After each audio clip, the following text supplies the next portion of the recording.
네, 성도님들 안녕하세요.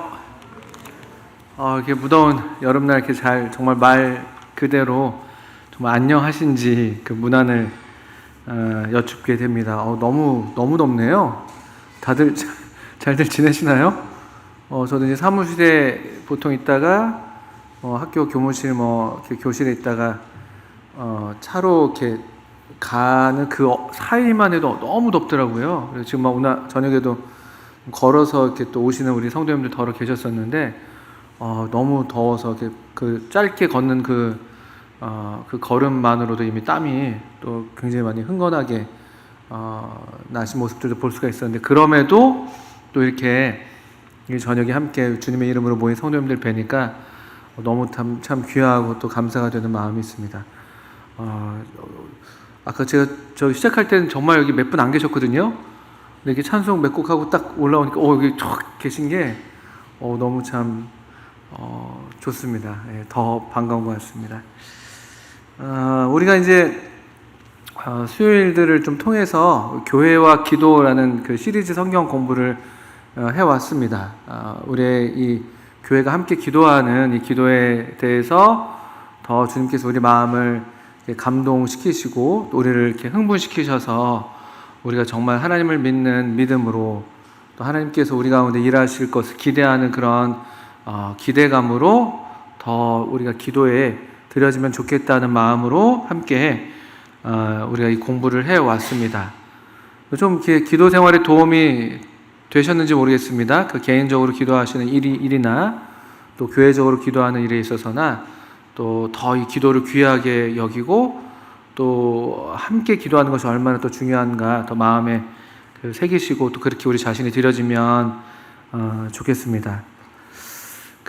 오늘은 우리 기도에 대해서 교회와 기도라는 주제로 계속 배워왔었다면은 우리에게 참 이 기도의 그 본을 보이신 그 예수님, 우리 주님은 어떻게 기도하셨는가, 우리 주님은 어떻게 기도하셨는가에 대해서 좀 한번 배우면서 또 우리의 기도 생활에 또 격려를 받기를 원합니다. 아까 우리가 불렀던 찬송 중에서 내 기도하는 그 시간 그때가 가장 즐겁다, 이렇게 이제 시작하는 찬송 부르면서 4절이었나요? 어디 끝부분에서 그 주 예수 친히 기도로 큰 본을 보여주셨네, 이런 가사가 있었던 것 같습니다. 그래서 저도 저런 가사가 있었네 하면서 저도 적어봤었는데, 바로 우리가 불렀던 찬송 가사처럼 우리에게 큰 본을 보여주신 우리 주님, 우리 기도의 본을 보여주신 우리 주님을 이 시간에 함께 우리가 뵙기를 원합니다. 우리 주님을 기록하는 책들이 성경에 주로 복음서에서 많이 있죠. 그런데 오늘 이 저녁 시간에는 주로 누가복음에서 좀 기도의 본을 보이신 우리 주님을 좀 뵙고자 합니다. 누가복음 1장 한번 먼저 펴보시겠습니까? 신약성경. 우리는 오늘부터 마가복음을 읽기 시작했는데 대신에 이 저녁에는 좀 누가복음을 한번 쭉 훑어보면서 우리 주님은 어떻게 기도하셨는가 좀 말씀을 통해서 배우기를 원합니다. 사실 누가복음은 물론 다른 복음서에서도 우리 주님께서 기도하시는 그런 기록들이 없지 않습니다.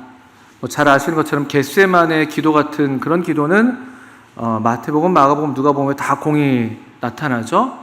또 예수님께서 한적한 곳에 새벽 아직 어두울 때 기도하셨다는 그런 유사한 기록들도 복음서에 덜어 나옵니다. 그럼에도 많은 분들이 누가복음을 좀 더 독특하게 좀 여기는 면이 하나 있는 게 뭐냐면 바로 기도 때문에 그렇습니다. 기도의 복음서라고도 종종 부르기도 합니다. 누가복음에는 기도에 대한 기록이 대단히 많이 나와요. 근데 이 누가복음 책의 이 성격이랄까요? 이 책이 좀 어떤 그런 배경을 갖고 있어서 그런 건지도 모르겠습니다. 그래서 더 이 의사였던 누가는 더 꼼꼼하게 우리 주님을 이렇게 추적하고 우리 주님의 생애를 살피면서 특별히 이 기도하는 우리 주님의 모습을 더 마음 깊이 받았는지도 모르겠어요. 왜냐하면 누가복음 1장 1절부터 한번 읽어보시면, 우리 중에 이루어진 사실에 대하여 처음부터 목격자와 말씀에 일꾼된 자들이 전하여준 그대로 내력을 저술하려고 붓을 든 사람이 많은지라. 그 모든 일을 근원부터 자세히 미루어 살핀 나도 누가죠? 데오빌로 각하에게 차례대로 써 보내는 것이 좋은 줄 알았노니 이는 각하가 알고 있는 바를 더 확실하게 하려 함이로라. 여기 누가복음은 수신자가 분명히 있는 책입니다. 어떤 특별한 독자를 염두에 둔 책이죠. 이 데오빌로라는 좀 높은 양반이었습니다. 각하라고 불리고 있으니까요. 데오빌로. 그리고 누가복음과 짝을 이루는 사도행전 역시 이 누가가 쓴 책으로서 역시 데오빌로에게 또 보내진 두 번째 책이 되는데요. 그런데 데오빌로라는 사람이 좀 흥미롭습니다. 이게 정확히 누구인지 우리가 정보를 알 수 없습니다. 그래서 어떤 분들은 어떤 특정한 사람이기보다는 그냥 이 책을 복음서를 읽게 될 일반 독자들을 그냥 이렇게 이름을 하나 붙여서 이렇게 가상으로 한 게 아니냐 이렇게도 얘기하기도 하고요. 근데 또 다른 분들은 여기 말씀 그대로 여기 특정한 인물 아니겠느냐, 각하라고 불리는. 그런데 이름이 참 좋은 건 이 데오빌로라는 이름이 좋습니다. 이 뜻이 하나님을 사랑하는 자 또는 하나님의 사랑 이런 뜻이 된다고 하죠. 데오와 빌로 이렇게 두 가지 단어가 합쳐져 있는 그런 낱말이라고 하는 것이죠. 그래서 이제 일반적인 의미로도 이 데오빌로를 그냥 일반 보통의 우리 성도들을 가리키는 말이 아니냐 이렇게도 얘기를 하는 것입니다.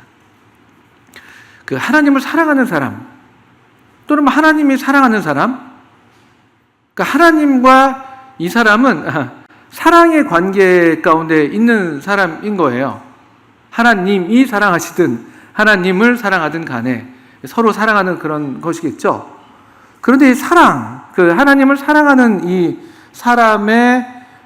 사람으로 하여금 꼭 알아야 될 것, 또 정말 하나님과 사랑을 나누는 중요한 어떤 사랑의 행위로서 어쩌면 이 기도가 그래서 많이 묘사되어 있는지도 모른다는 것이죠. 누가복음에 특별히 더. 또 우리가 또 누가복음의 이 복음서의 특징을 좀 염두에 둔다면 복음서마다 좀 이렇게 예수님에 대해서 강조하는 특징들이 좀 더 있습니다. 마태복음은 보통 왕으로 오신 예수님, 그래서 이 이스라엘 왕가의 족보를 이렇게 딱 나열하면서 이분이 바로 다윗의 그 후손, 다윗의 뿌리이면서도 또 다윗의 자손이 되는 바로 그 약속된 메시아 이스라엘의 왕이다.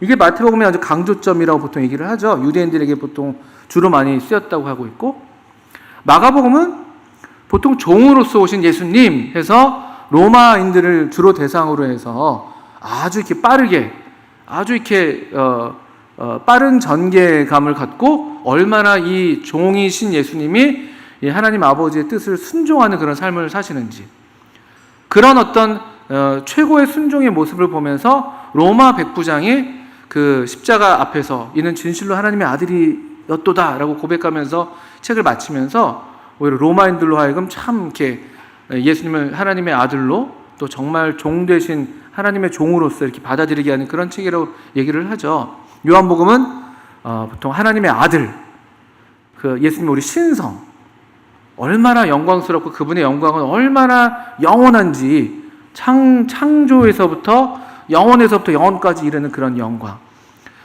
태초로 우리를 데려갔다가 또 우리 주님의 그 대제사적인 기도에서도 우리를 이제 그 창세 전으로 우리를 인도해 가시고 그 영원한 생명을 약속하시고 이런 등등의 하나님의 아들로서의 우리 예수님의 신성을 많이 강조하는 책이 요한복음이라고 하는데, 누가복음은 보통 또 이렇게 알려져 있는 것이죠. 누가복음은 예수님의 이 사람 되심, 사람이신 예수님은 얼마나 완전한 사람이신가.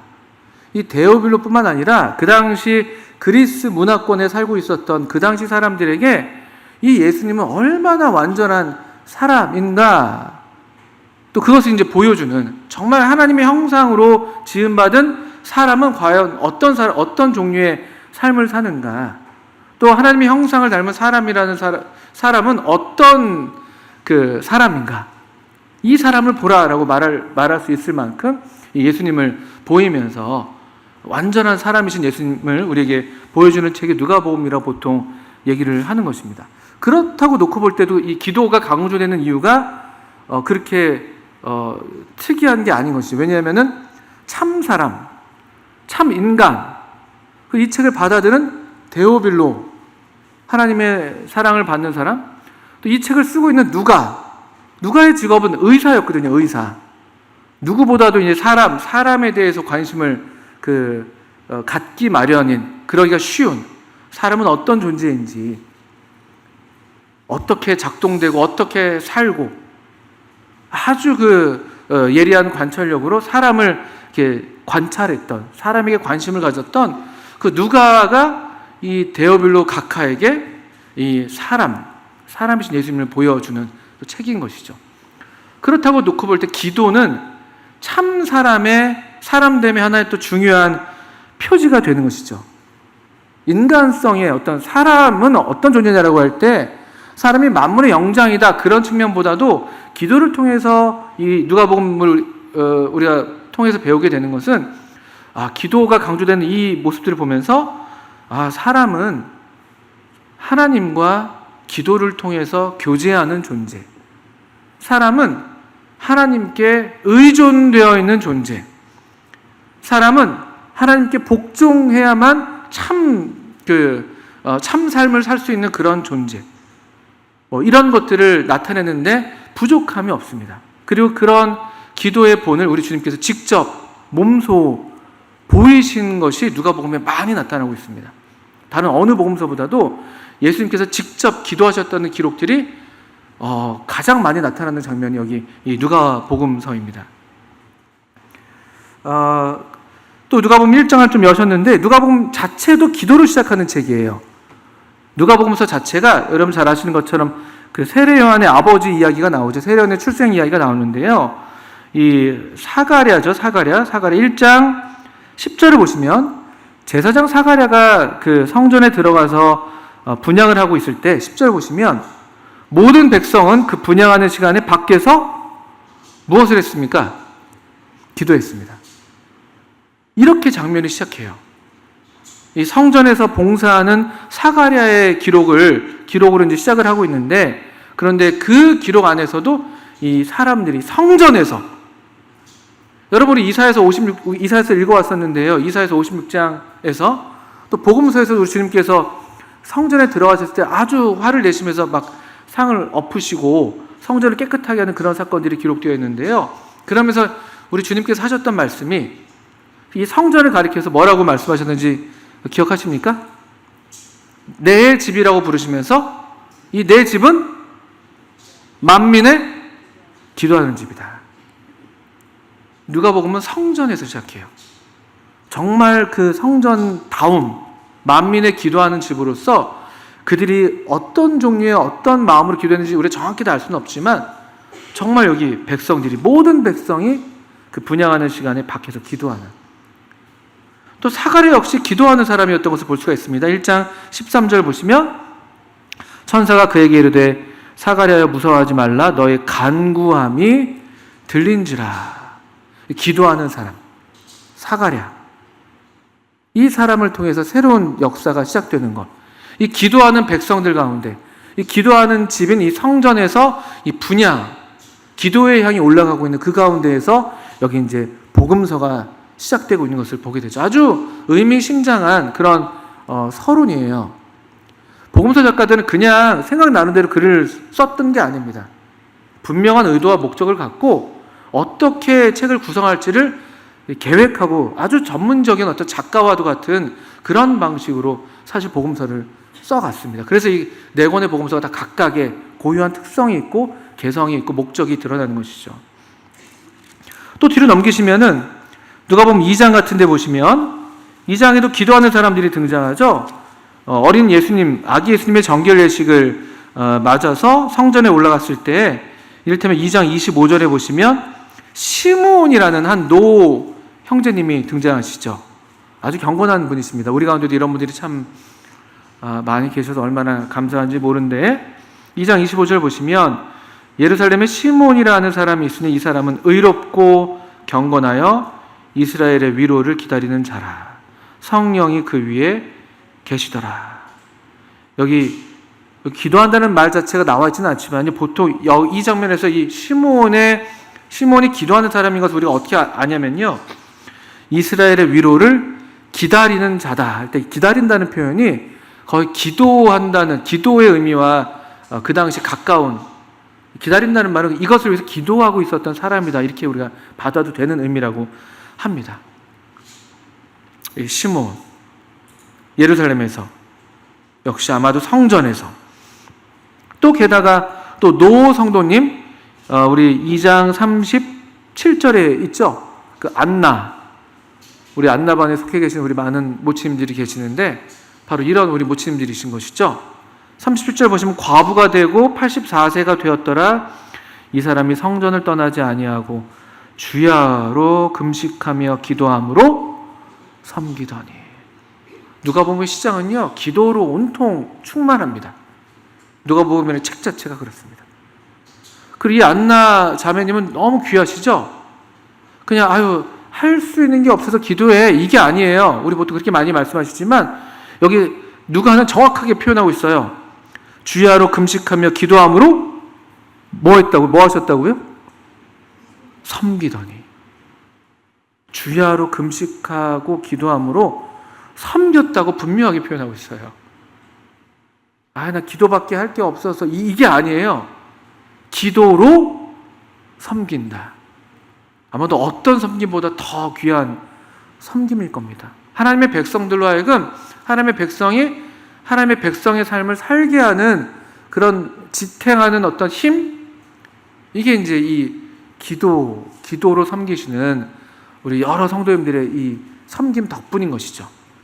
누가복음 시작을 먼저 이렇게 말씀드렸습니다. 근데 오늘 좀 더 저희가 주목하는 것은 누가복음에 나오는 모든 기도가 아니라 예수님의 기도거든요. 예수님도 그래요. 누가복음 3장부터 예수님의 이제 생애가 시작이 되는데, 예수님의 생애는 누가복음을 보면요, 기도로 시작해서 기도로 끝나는 삶을 사신 분이에요. 예수님의 삶입니다. 이게 또 그래서 말씀드리는 게 참 사람의 삶인 것이죠. 기도로 시작해서 기도로 맞춰지는 삶. 너무나 놀랐습니다. 이 예수님 우리가 배우게 된다면 우리도 이런 삶을 사모하게 되고, 우리도 정말 얼마나 더 내 삶이 기도로 충만한 삶이 될 것인가, 이런 것들을 저희가 교훈받을 수 있다고 생각이 드는데요. 누가복음 3장부터 이제 보시면 본격적으로 예수님의 이제 공생애가 시작됩니다. 그리고 이 공생애부터 시작하는 예수님의 기도의 장면들을 통해서 우리도 기도에 대한 교훈들을 받을 수 있습니다. 그것들을 좀 짧게 말씀을 드리려고 합니다. 3장 21절 보시면 우리 예수님의 공생애는 무엇으로 시작하셨습니까? 예수님이 세례 요한에게 침례를 받으심으로 시작하셨습니다. 바로 그 장면인데요. 3장 21절입니다. 백성이 다 세례를 받을새 예수도 세례를 받으시고 기도하실 때 하늘이 열리며 성령이 비둘기 같은 형체로 그의 위에 강림하시더니 하늘로부터 소리가 나기를 너는 내 사랑하는 아들이라 내가 너를 기뻐하노라 하시니라. 이 장면 마태복음에도 나오고 마가복음에도 나옵니다. 그런데 여기 독특한 표현이 더해져 있는 거예요. 뭐냐면은 다른 복음서에는 이런 기록이 없는 것인데 예수님이 침례를 받으실 때 기도하셨다는 것이죠. 무슨 기도를 하셨을까요? 예수님만 받았던 세례가 아니에요. 그죠? 여기 보면 백성들이 다 세례를 받았다고 되어 있습니다. 이건 죄사함을 얻게 하는 회개의 세례였죠. 오늘 우리 마가복음 1장에서 읽었던 것처럼요.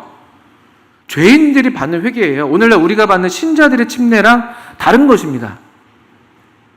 이 예수님의 오심을 예비하는 그 사역을 행했던 요한에게 나와서 예수를 맞을 준비를 하는 그런 종류의 어떤 회개를 나타내는 그런 세례였어요.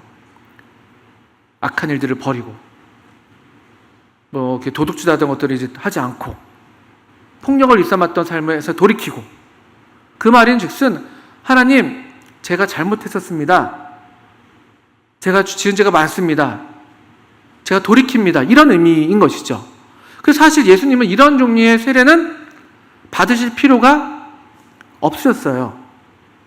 그래서 세례 요한이 예수님이 그 세례 요한에게 나올 때 어떻게 나에게 세례를 받으러 옵니까? 라고 이렇게 사양하죠. 도리어 내가 받아야 될 판인데, 나보다 더 크신 분이신데, 이러면서 사양을 했어요. 왜냐하면 세례요한도 영적인 어떤 그 하나님께서 알게 하신 게 있었던 것이죠. 이분은 이 세례를 받을 필요가 없으신 분이신데, 그럼에도 예수님이 이 죄인들과 함께 백성들이 다 세례를 받을 때 예수님도 세례를 받으셨습니다. 그리고 그때 기도하셨다고 되어 있어요. 이게 예수님 공생의 시작입니다. 세례로 시작하셨고 동시에 기도로 시작하셨어요. 어떤 기도를 드렸는지 우리는 알 수 없습니다. 어떤 기도를 드리셨을까요? 아마도 그 세례가 의미하는 바 그대로가 아니셨을까 싶어요. 하나님 아버지, 제가 이 죄인들과 같이 되겠습니다. 하나님 아버지, 제가 이 죄인이 되기를 바라시는 게 아버지의 뜻이라면 제가 기꺼이 이 죄인들이 받는 이 세례를 받겠습니다. 제가 이제부터, 그전에도 그랬지만 이제부터는 참으로 하나님 아버지의 뜻을 전적으로 적극적으로 순종하는 그런 삶을 살고 그런 죽음을 죽겠습니다. 뭐 이런 기도를 하셨으려나 싶기도 합니다. 모르겠습니다.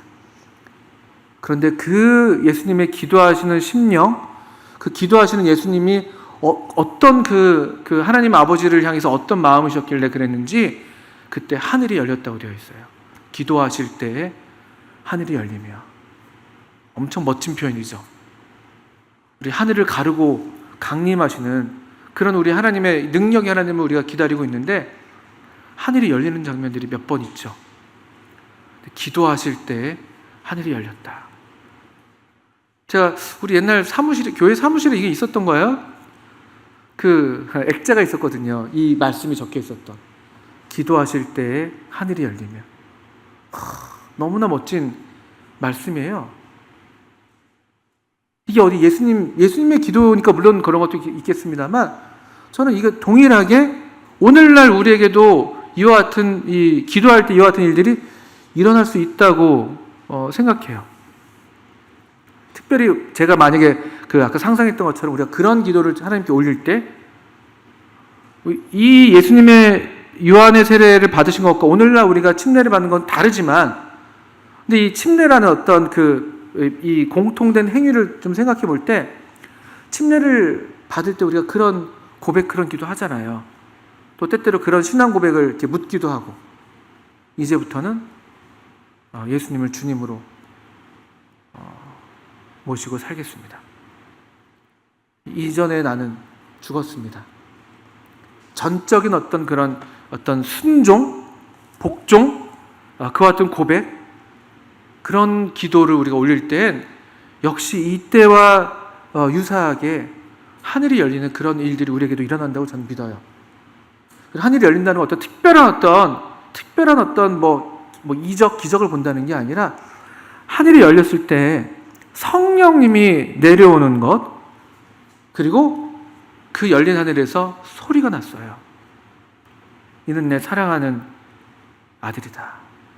너는 내 사랑하는 아들이다. 내가 너를 기뻐한다. 우리가 이런 순종의 기도, 이런 주님의 주되심을 인정하고 우리 자신을 주님께 내어드리는 그런 헌신과 복종의 기도를 할 때 그때 우리에게도 이와 같은 일들이 일어나는 것이라고 저는 믿습니다. 성령님으로 우리가 충만해지고 우리를 정말 기뻐하시는, 우리를 정말 사랑하시는 그 하나님의 사랑이 우리 마음에 부어지고 그런 경험들이죠. 그런 경험들이 우리에게 있습니다. 정말 하나님이 나를 사랑하시고 정말 하나님 나를 기뻐하셔. 정말 하나님을 위해서 내 삶을 다 드려도 아깝지가 않아.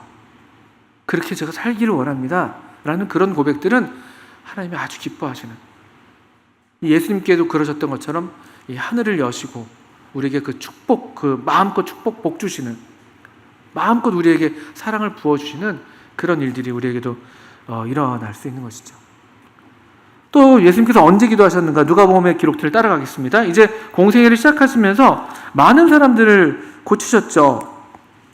근데 5장에 넘어가시면 5장 12절에 보시면 먼저 온 몸에 나병 들린 사람을 예수님께서 고쳐주셨어요. 그래가지고 15절을 보시면 소문이 너무 퍼졌어요. 사실은 이때 이 나병 환자에게는 왜 그러셨는지 모르겠지만 아무에게도 이르지 말고 그냥 제사장에만 네 몸을 보이라고 했는데 뭐 그렇게만 했는지도 모르겠지만 이미 소문이 확 퍼졌습니다. 그리고 수많은 무리가 말씀도 듣고 자기 병도 고침을 받고자 하여 모여왔습니다. 수많은 사람들이. 근데 16절이죠. 예수는 어떻게 하셨다고요? 물러가서 한적한 곳에서 기도하시니라. 예수님이 초기, 이 공생의 사역 초기 때 보이신 예수님의 삶의 어떤 패턴이에요. 루틴이에요. 이게 우리 하나님의 사람들이 살아가는 삶의 어떤 방식을 보여주는 하나의 어떤 모습이라고 우리가 예시라고 볼 수가 있습니다. 이를테면은 나아감과 물러섬이죠. 사람이 그냥 죽어라고 봉사만 하면서 살 수 없습니다. 하나님의 사람들은. 모든 사람들이 다 그렇죠. 아무리 일을 좋아하는 사람이라 할지라도 난 일하는 게 너무나 좋아서 하나도 안 피곤해라고 한다 할지라도 그렇게 살 수 없어요. 그리고 그렇게 살다가는 우리가 그것을 가리켜서 일 중독이라고 부르는 그런 병인데 병인 줄 모르는 경우도 있는 것이죠. 근데 우리 예수님은 우리가 이제 이런 기록은 이제 다른 복음서에서 오늘도 우리 마가복음에서 볼 수가 있었던 것이죠. 마가복음 1장에서도 우리가 읽었었어요.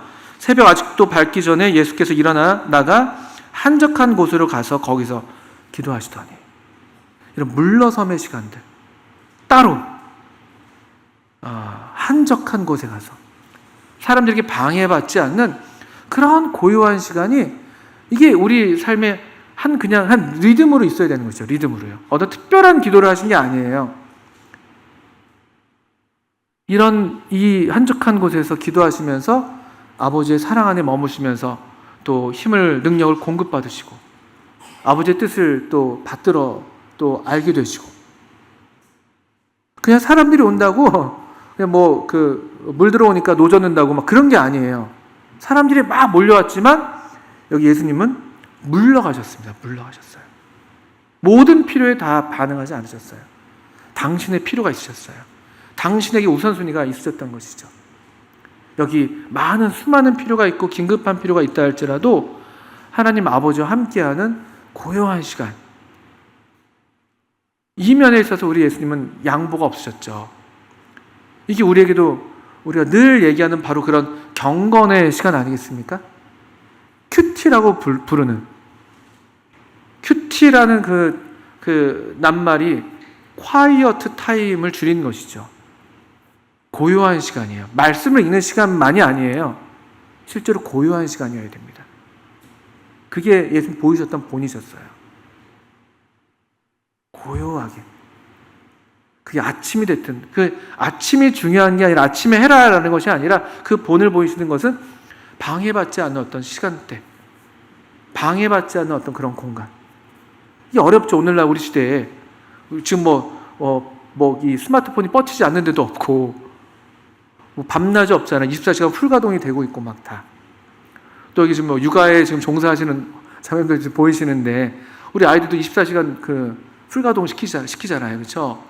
따로 어떤 시간대기가 어렵죠. 그럼에도 불구하고 우리 마음에 이와 같은 추구. 그래서 어떤 교회에 이런 어떤 가르침, 자매님들이 이런 교제를 나눴다는 것이죠. 이 경건의 시간에 대해서 어떻게 하고 있었는데 어떤 자매님이 한숨을 푹 쉬면서 저는 너무 애기 키우느라고 있고 그럴 시간이 너무나 없어서 완전히 지쳐버렸어요 라면서 이렇게 푸념을 했다는 것이죠. 근데 그 얘기를 듣고 다음 며칠 뒤인가 갑자기 이 자매님이 집에서 아기를 보고 있는데 밖에서 누가 배를 누르더라는 것이죠. 나가봤더니만 교회 자매님들이 찾아오셨다는 거예요. 그 얘기를 듣고 이 자매를 도우려고 자매 우리가 여기서 아기 잠깐 보고 있을 테니까 나가서 놀라가 아니에요. 나가서 좀 쇼핑 좀 하고 바람 좀 쐬가 아니라 나가서 고요한 시간을 갖고 와. 저 어느 책에서 본 이야기예요. 근데 제가 그게 참 인상적이더라고요. 우리가 이렇게 보면서 이렇게 도울 수 있으면 그것도 참 좋겠다 이런 생각도 들더라고요. 우리 아이 기르시는 장면, 이런 거 원치 않으시는 건가요? 쇼핑이 좋으신가요? 어쨌든 간에 한적한, 물러가서 한적한 곳에 이르렀어요. 물러섬과 나움, 밀물과 썰물처럼요, 이 리듬이 중요합니다. 이 리듬을 빼앗기시면 안 돼요. 오늘날 우리 사회가 너무 우리를 그냥 물러가지 못하게 그냥 계속 나아가게 만들잖아요. 근데 거기에 편승하지 마시고 어떤 식으로든 요것을 꼭 지켜내셔야 됩니다. 주님이 그렇게 하셨어요. 그 공생애 내내. 6장 12절 보시면, 여기도 우리 잘 아시는 말씀이죠. 6장 12절. 그러니까 누가복음이 좀 독특한 거예요. 다른 복음서에서도 사도들 세우는 것, 제자들 12제자 부르시는 장면들이 다 나옵니다. 그런데 6장 12절 보시면, 이때 예수께서 기도하시러 산으로 가사 밤이 새도록 하나님께 기도하시고 밝음에 그 제자들을 부르사 그 중에서 12를 택하여 사도라 칭하셨으니, 이렇게 되는 것이죠. 예수께서 제자들, 특별히 12사도를 부르시는 장면이에요. 밤이 새도록 기도하셨네요. 산에 가셔서 이 일에 집중하시기를 원하셨는지, 이런 고요한 그러니까 이것이 얼마나 이 12사도를 세우는 일이 얼마나 중차대한 일이었는가를 보여주는 그런 한 예가 되는 것이죠. 사람을 세우는 일.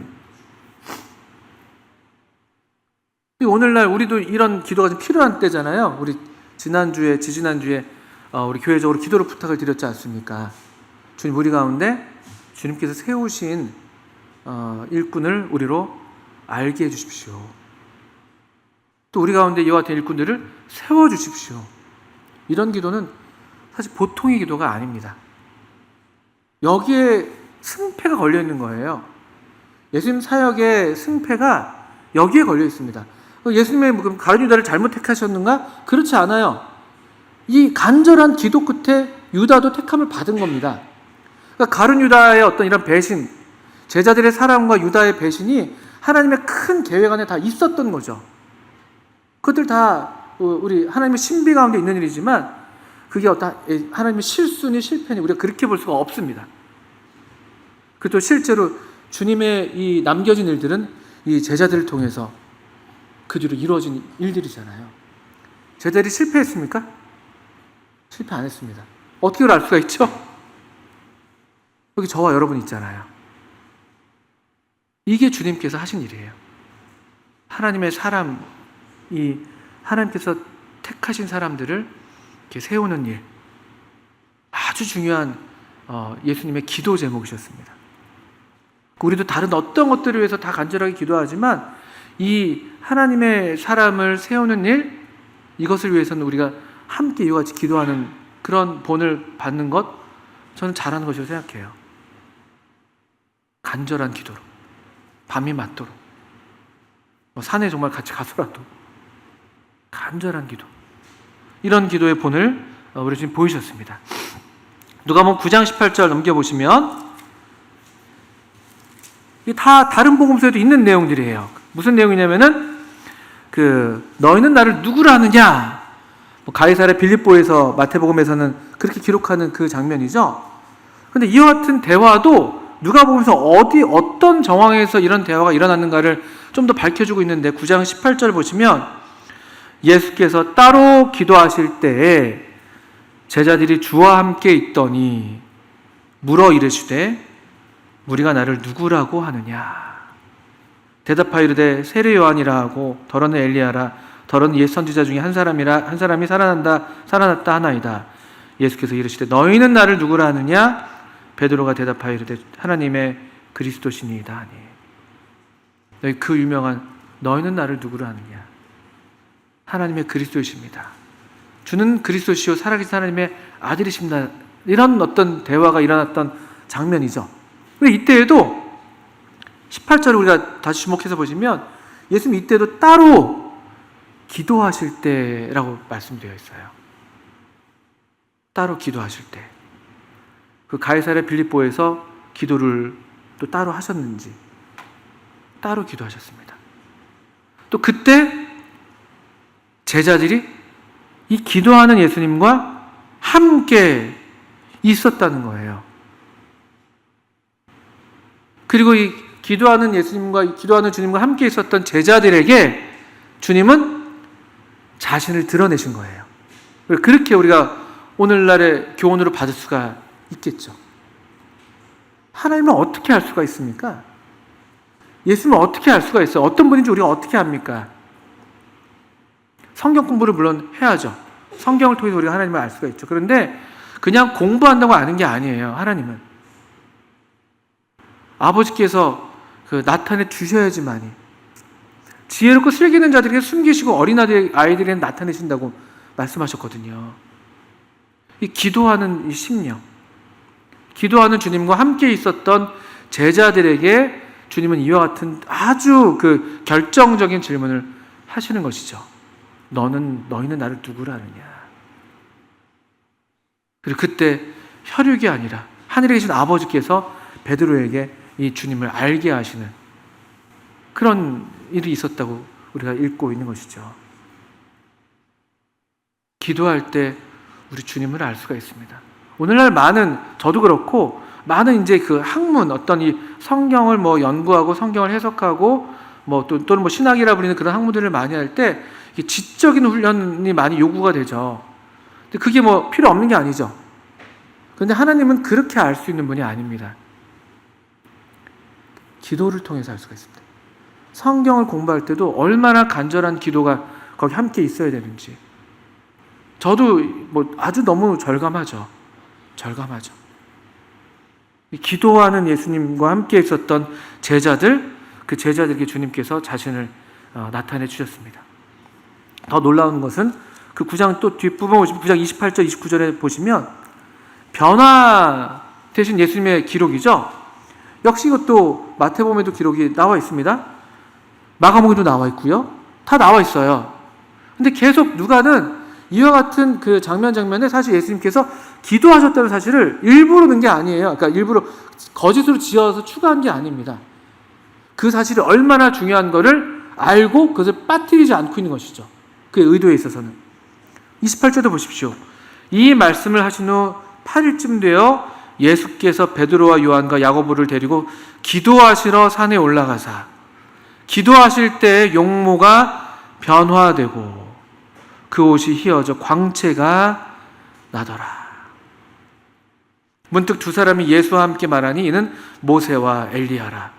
영광 중에 나타나서 장차 예수께서 예루살렘에서 별세하실 것을 말할세.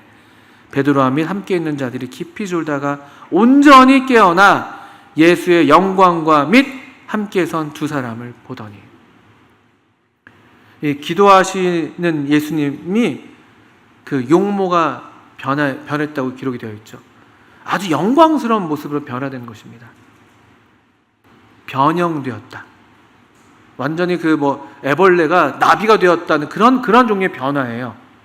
좀 나아진 게 아니라 완전히 새로운 어떤 그런 영광으로 지금 빛나는 그런 모습이죠. 이게 기도하실 때, 기도하러 산에 올라가셨고 거기에 또 베드로와 야고보와 요한은 기도하시는 예수님과 함께 있을 때 영광스러운 주님을 뵐 수가 있었습니다. 그리고 영광스러운 주님의 하실 일도 그들이 얼마간 알 수가 있었어요. 예수님 양옆에 있었던 모세와 엘리야를 알아보면서, 그리고 모세와 엘리야와 더불어서 우리 예수님께서 별세할 것을, 예루살렘에서 별세할 것을 말씀하셨다. 이거 어떻게 이거 알겠습니까? 베드로나 야고보나 요한 중에 누가 이걸 들었으니까 아는 거 아니겠습니까? 이게 중요합니다. 이게 오늘날 우리가 하나님의 뜻, 하나님의 어떤 영광을 아는 유일한 통로인 것이에요. 아까 9장이 온통 그런 이제 연장선에 있는 것이죠. 9장 18절에서 그랬던 것처럼요. 영광스러운 주님, 또 그래서 주님의 이 영광스러운 이 하실 일들에 대한 이 어떤 지식, 그걸 알게 되는 것은 주님과 함께 기도할 때, 주님과 함께 할 때 알 수가 있는 것이죠. 주님과 함께 할 때. 여호와의 친밀하심이 그를 경외하는 자에게 있다라는 시편 말씀이 있습니다. 여호와의 친밀하심이라고 할 때 그 친밀하심이라는 단어가 비밀이라는 단어로도 이해할 수 있는 그런 단어입니다. 하나님의 비밀이 그를 경외하는 자에게 있는 거예요. 그게 아브라함이 그런 하나의 사례가 됐던 것이죠. 그 상수리 숲에 머물러 있었을 때, 그때 천사 하나님께서 보내신, 또 하나님이 이렇게 나타나신 그 세 명으로서 나타나셔서 내가 하려는 일을 아브라함에게 숨기겠느냐. 하나님이 소돔에 가셔서 그렇게 안 하셨어요. 오히려 거기는 지나쳐 가시려고 했었고, 롯의 집에 들어가려고 하지 않으셨어요. 근데 아브라함 집에는 아주 기쁘게 들어가셔서 거기에서 아브라함이 묻지도 않았는데 내가 하려는 일을 숨기겠느냐 하시고, 영광스러운 친교를 나누시고, 아브라함이 그 하나님과 함께 할 수가 있었던 거예요. 그리고 하나님과 더불어서 그런 너무 우리가 볼 때 불경해 보이는 그런 일종의 그 대화를 하는 것이죠. 의인 50명이 있으면 그 중에 10명이 부족하면 10명 이렇게 하면서 일종의 딜을 하는 그런 장면까지도 볼 수가 있지 않습니까? 그런 친밀하심, 그런 하나님의 친밀함을 이 아브라함이 경험했던 거예요. 마치 이 베드로와 야고보와 요한이 그 산에서 영광스러운 주님을 뵀던 것처럼 오늘 우리에게 이게 너무나 필요하죠. 우리가 저 자신이 하나님의 영광, 이 영광이라는 단어를 참 많이 하는데 정말 내 눈이 열려서 주님의 영광을 보는가? 이 이사야서 같은 그런 위대한 말씀을 읽으면서 하나님의 영광을 우리가 정말 보는가? 그게 제 마음에 한탄이 있는 것이에요. 그렇지 못하다면 아마도 이런 기도의 부족이 하나님의 영광을 볼 수 없게 하는 그런 면들이라고 생각이 듭니다. 누가복음 11장으로 넘어가시면 11장 1절을 보시면, 이것은 마태복음 6장과 병행되는 구절이죠. 그 주기도문이라고 알려져 있는 그런 구절인데 약간 장면이 좀 다르게 지금 묘사가 되어 있습니다. 그런데 12장 1절을 보시면 예수께서 한 곳에서 기도하시고 마치심에 제자 중 하나가 여짜오되 주여 요한이 자기 제자들에게 기도를 가르친 것 같이 우리에게도 가르쳐 주옵소서. 예수님의 기도가 달랐던 것 같아요. 그 당시에 사람들이 기도를 안 했던 게 아니거든요. 그러니까 기도에 대해서 마태복음 6장에서 교훈해 주셨잖아요. 너는 기도할 때 길거리에서 하지 말고, 중언부언 하지 말고, 이렇게 이방인처럼 하지 말고, 바리새인처럼 하지 말고, 이런 교훈을 이미 주셨었어요. 기도를 안 했던 게 아니에요, 그들이요. 또 보니까 세례 요한도 이미 기도를 했고 또 가르쳤던 것 같아요. 어떻게 가르쳤는지 우리가 알 수는 없습니다만, 근데 예수님의 기도는 달랐던 것 같죠. 주님, 우리에게 기도를 가르쳐 주십시오. 참 좋은 요청인 것 같아요. 오늘날도 우리에게 이런 마음으로 우리가 지난 몇 주간 걸쳐서 이런 걸 배운 거예요. 우리 기도를 배워야 되거든요. 실질적으로도 배워야 되고, 또 기도를 해야 되고, 기도를 함으로써 배워야 되고, 주님, 우리에게 기도를 가르쳐 주십시오. 이런 제자들의 요청을 기도를 마치신 다음에 바로 받게 되는 것이죠. 그래서 그 기도를 가르친 내용 중에 너희는 이렇게 기도하라 라고 하면서 2절에 보시면 너희는 기도할 때 이렇게 하라 라고 하면서 분명하게 가르쳐 주십니다. 그리고 제일 첫 번째로 아버지여 이름이 거룩히 여김을 받으시오며, 주기도문의 핵심은 여기에 있습니다. 아버지여. 이게 이 예수님이, 우리 주님이 기도하셨을 때 기도의 이유가 바로 여기에 있는 거예요. 이렇게 필요한 게 있어서 그러신 것도 아니고, 하나님이 뭘 잊어버려서 그걸 좀 생각나게 해드리려고 그렇게 하는 것도 아니고, 때를 써서 뭔가를 얻어내려고 하는 게 아니라 아버지요. 하나님을 아버지로 부르는 이 부름에 사실 전부가 있습니다. 마태복음 6장에서도 하늘에 계신 우리 아버지요. 아버지. 하나님을 아버지로 부르는 이 부름은 그 당시에는 혁명적인 그런 지금 가르침이었던 거예요. 이 기도를 가르치는 이 가르침의 내용은 이 아버지여에 사실은 모든 게 담겨 있습니다. 하나님을 아버지라 부르는, 성령님이 우리 가운데 오셔서, 양자의 영이 오셔서 우리를 하나님을 아바 아버지로 부르게 하시는. 때때로 우리가 너희는 기도할 때 이렇게 하라고 배워왔지만 어떨 때 기도를 어떻게 될지 모를 때도 있잖아요. 어떻게 간구해야 될지 모를 때. 로마서 8장에서 그런 말씀 나오잖아요. 그럴 때 성령이 우리 연약함을 도우신다고요. 그 성령님이 양자의 영이에요. 그냥 우리로 하여금 뭘 기도해야 될지 모르겠고 너무 어떤 그런 상태에 있잖아요. 마음이 완전 무너져 내렸다든지. 근데 아버지 이렇게 부르게 하는 그 부름, 아버지를 부르면 그게 기도예요. 기도가 시작되고 우리 심령이 그냥 그 기도의 심령이 되는 것이죠. 그 도움을 구하는, 사랑받는 아들로서 그 아버지만이 내가 그 의지할 수 있는 유일한 분이라는 그런 간절한 마음으로 나아가는 그 심령, 그 심령에 하나님께서는, 아버지께서는 안 부어주실 리가 없는 것이죠. 우리가 구하기도 전에 우리에게 뭐가 필요한지를 다 아시고 말할 수 없는 탄식으로 우리를 위해서 대신 간구해 주시고, 말보다 더 깊은 탄식이 있어요. 성령님께서 아시고, 또 하나님은 그것을 또 다 하나님 아버지는 아시고. 누가복음 11장에 이 기도를 마치신 주님께서 제자들에게 기도를 가르쳐 주십니다. 그러니까 이 하나님이 아버지시니까 우리가 아까 찬송했던 것처럼 내 기도하는 그 시간, 그때가 가장 즐겁다라고 고백할 수가 있는 것이죠. 아버지의 이 사랑 안에서 아버지의 사랑을 확신하면서 사랑이 마음에 부어진 가운데 우리도 사랑의 관계를 의지해서 사랑을 힘입어서 우리도 하나님께 나아가는 것이 기도니까. 그리고 누가복음 22장을 보시면 뒤로 이제 넘기셔서요. 누가복음 22장에 가셔야지 또 기도가 나오더라고요. 22장 32절을 보시면 베드로가 이제 실족할 것을 주님께서 내다보셨죠. 그런데 이렇게 말씀하십니다. 22장 32절에 참 놀랍습니다. 그러나 내가 너희를 위하여 너희 믿음이 떨어지지 않기를 기도하였노니 너는 돌이킨 후에 너 형제를 굳게 하라. 이 예수님께서, 우리 주님께서 우리를 위해서 기도하신다. 얼마나 놀라운 사실입니까? 얼마나 위로가 되는 진리예요. 우리도 우리를 위해서 기도하지 않거든요.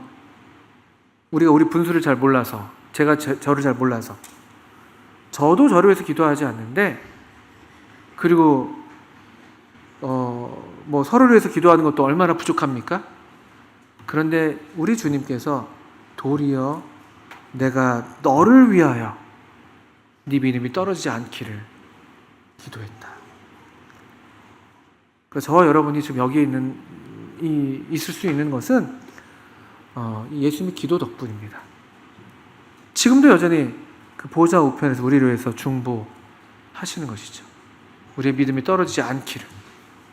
얼마나 많이 떨어졌었습니까? 얼마나 떨어져도 무너져도 얼마나 많이 무너질 그런 때가 얼마나 많았었어요. 그런데도 오늘 또 우리가 여기에 있는 이유는 하나님 아버지께서 이 아드님의 기도를 들으시고 우리로 이 믿음이 완전히 무너지지 않게, 지금 당장 이 예수님의 기도가 응답되지 않은 것처럼 보인다 할지라도 하나님의 자녀라면은 이 기도를 받고 있는 거예요. 거듭난 하나님의 자녀라면 이 우리의 맏형 되시는 우리 하나님 아버지의 가장 사랑받으시는 그 아드님께서 사랑받는 아들들 된 우리들을 위해서 또 이와 같은 기도를 하고 계신 것입니다. 우리가 믿을 수 있어요. 믿을 수 있습니다. 너는 돌이킨 후에, 우리를 돌이키게 하시는 그런 기도, 우리의 믿음이 아주 떨어지지 않게, 완전히 떨어지지 않게 정말 거듭났다면 우리가 이 기도를, 주님의 기도를 힘입어서, 그래서 우리도 우리 형제들을 위해서 기도할 수가 있는 것입니다. 아무리 희망이 없어 보여도, 희망할 수 없을 것처럼 보인다 할지라도 우리 희망할 수 있어요. 이 기도의 응답을 우린 다 잘 알고 있잖아요. 그리고 22장을 또 뒤에 넘겨보시면 우리가 잘 아시는 겟세마네에서의 기도가 나오죠. 22장 39절 이후에 보시면 예수께서 나가서 습관을 따라 감람산에 가시매, 또 40절에도 유혹에 빠지지 않게 기도하라 하시고, 41절엔 그들을 떠나 돌 던진 만큼 가서 무릎을 꿇고 기도하여 이르시되. 이 사람이신 예수님께서 가지셨던 좋은 습관, 사람이니까 습관이 있으셨어요. 기도하는 습관이 있으셨고요. 또 이 겟세마네 기도는 우리가 참 정말 우리 마음이 녹아내리는 그런 기도인 것이죠. 아버지의 뜻이거든 이 잔을 내게서 옮기시옵소서. 42절에 그러나 내 원대로 마옵시고 아버지의 원대로 되기를 원합니다. 최고의 사람의 모습이죠. 참 사람의 모습이에요. 절정입니다. 절정. 이 독립된 자율적인 인격적인 존재인 내 뜻이 있습니다. 우리의 뜻이 없는 게 아니에요. 그것이 죄가 아닙니다. 그러나 내 뜻보다 하나님의 뜻이 가장 우선인, 그것을 인정하고 그것을 고백하고 그것을 구하는 이 겟세마네에서의 예수님은 제가 볼 땐 가장 정말 아름다운 사람의 모습이 아닌가, 가장 사람의 모습이 바로 이 모습이 아닌가 싶어요. 물론 모든 면에서 항상 언제나 그러셨지만 이 기도는 절정이죠. 절정. 누가 볼 때는 어둠의 절정이라고 말할 수 있지만 여기에서 가장 그 인간의 하나님의 형상을 닮은 사람의 영광의 절정이 나타난다고 볼 수도 있는 것이죠. 그리고 23장에 가시면 십자가에서도 기도하십니다. 23장 34절, 이에 예수께서 이르시되 아버지 저들을 사하여 주옵소서, 자기들이 하는 것을 알지 못함이니이다. 우리에게 죄 지은 자를 용서하라고 기도에서 가르치셨던 그분께서 친히 기도의 이 본을 보이시는 거예요. 용서의 본. 저들을 용서해 주십시오. 그 악한 사람들을 향해서. 사실 우리가 이미 기도할 때, 아버지여 우리가 부를 때 우리 마음의 용서의 심령으로 변화되죠. 하나님을 아버지라 부르면서, 진정한 의미에서 아버지라 부르면서 기도의 자리로 나아가는데 누군가를 향해서 여전히 용서하지 못하는 마음을 갖고 있을 수가 없습니다. 그럴 수가 없어요. 이 하나님 아버지께서 어떻게 나를 용서하셨는지를 우리가 그 아버지라고 부를 때 우리가 그것이 경험된다면 어떻게 우리가 용서를 안 할 수가 있어요? 어떻게? 하나님 아버지가 어떻게 나를 용서하셨는데? 우리 주님은 그렇게 십자가에서도 용서를 위해서 구하십니다. 그리고 마지막으로 누가복음 23장 46절에 이게 마지막 기도입니다. 예수께서 큰 소리로 불러 이르시되 아버지 내 영혼을 아버지 손에 부탁하나이다 하고 이 말씀을 하신 후 숨지시니라. 백부장이 그 된 일을 보고 하나님께 영광을 돌려 이르되 이 사람은 정령 의인이었도다. 이 된 일이 물론 이 어떤 그 해가 빛을 잃고 온 땅에 어둠이 임했고 휘장이 위에서 찢어지고 이것도 다 포함되는 일이겠습니다만, 이 예수님의 십자가에서의 이 모습, 끝까지 기도하시는, 그리고 이 기도의 내용이 뭡니까? 온전한 의탁이죠. 내 영혼을 아버지 손에 부탁합니다. 이게 우리의 죽음의 순간만이 아니잖아요. 우리 삶의 매 순간 하나님께 온전히 우리 자신을 이렇게 신뢰함으로 내어드리는 것, 그분께 우리가 의지하는 것, 그게 참 사람의 모습인 거예요. 그 모습이 이 사람은 정령 의인이었도다라고 말하게 되는, 그리고 그것이 하나님께 영광을 돌리게 되는 그런 종류의 삶이고 그런 종류의 죽음인 것 같아요. 어떤 사람이 위대한 업적을 이루어서 하나님께 영광이 되고 의인이 되고 그런 게 아니라 평생에 내 영혼을 아버지 손에 부탁합니다. 그런 그 마지막 순간에 그런 기도를 올리는 그 마음으로 평생을 산 그 삶, 항상 하나님 아버지께 자신을 의탁하고 의지하고 그 아버지께 기대고 그런 종류의 삶. 예수님은 기도로 시작하셔서 기도로 마치신 참 사람의 영광, 참 사람의 아름다움을 보이신 우리들의 주님이십니다. 그래서 우리도 이 주님의 본을 따라서 친히 기도로 큰 본을 이렇게 보여주셨으니까 우리도 이분께 배워야 되지 않겠습니까? 마지막으로 마가복음, 우리가 오늘 아침에 읽었던 말씀이죠. 1장 한번 보시면, 제가 오늘 아침 이 말씀 보는데 그런 기도가 됐었습니다. 1장, 여러분이 다 읽으셨던 말씀인데 1장 35절 36절에 보시면, 새벽 아직도 밝기 전에 예수께서 일어나 나가 한적한 곳으로 가사 거기서 기도하시더니, 36절입니다. 시몬과 및 그와 함께 있는 자들이 예수의 뒤를 따라가. 이 말씀이 좋더라고요. 기도하시러 나가신 예수님의 뒤를 따라가는 우리들이 되면 참 좋겠다. 그런 마음의 소원이 있었습니다. 저와 여러분이, 또 우리 교회가 예수님의 뒤를, 기도하시러 가신 예수님의 뒤를 따라가는 저희들이 되기를 바랍니다. 함께 기도하겠습니다. 아버지 하나님, 참 이 귀하신, 참 너무나 아름답고 영광스러우신 우리 아드님을 우리 가운데 이같이 나타내 주셔서 참 감사합니다. 예수님 얼마나 참 아름다운 삶을 사셨는지, 얼마나 하나님을 사랑하시고 또 하나님께 자신을 의탁하는 그런 참된 삶을 사셨는지 저희가 배우게 되고 또 더욱 배우기를 원합니다.